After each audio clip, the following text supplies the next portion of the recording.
In this story, I publish a book. I'm Joanne Green.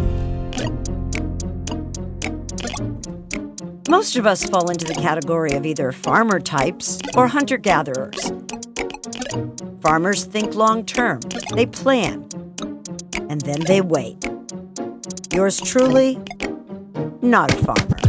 With relatively quick reaction time and a short attention span, I'm better suited to have been a hunter-gatherer, which is why, as an urban animal in the latter part of the 20th century, I found myself writing 5-minute newscasts and 60-second radio features.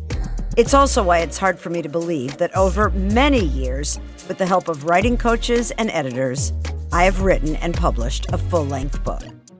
Crazy. By Accident, A Memoir of Letting Go tells the story of how it took getting hit by a car, braving a major hurricane, and surviving a month-long stint with cancer for me to learn how to slow down and trust that it was okay to relinquish control. Control, I learned, is a seductive illusion, that people don't like me because of how much I accomplish, but rather because of who I am. And if they don't like me, that's okay too. I came to understand that while optimism has its limits, gratitude does not. You can feel through your grief and anger and even feel sorry for yourself as long as you keep moving forward, one foot in front of the other. Everyone's parent or grandparent had sayings that they'd repeat ad nauseum. What doesn't kill you makes you stronger was one that I particularly hated. It's also fueled my recovery, time and again. Count Your Blessings may win the Best Advice Award. It's certainly the cheapest, safest, most accessible antidote to self-pity I've ever encountered.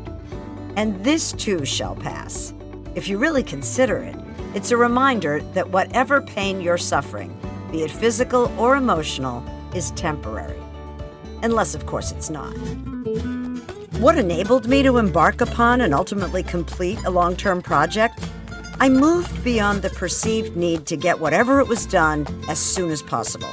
I acknowledged that while I'd been paid to write things for decades, I knew virtually nothing about writing a memoir. So I found experts to enlist and invested time and money in my own growth. And then I stuck with it. When Brooke Warner of She Writes Press told me that she'd publish my book if I agreed to hire a developmental editor, then a copy editor, and finally a proofreader, I said, absolutely. All of that made my book better. And now, years later, I'm proud of the work. How does it feel to have spilled my guts and shared my most vulnerable moments in print and an audiobook? It's a question I'm choosing not to ask myself. At least not yet.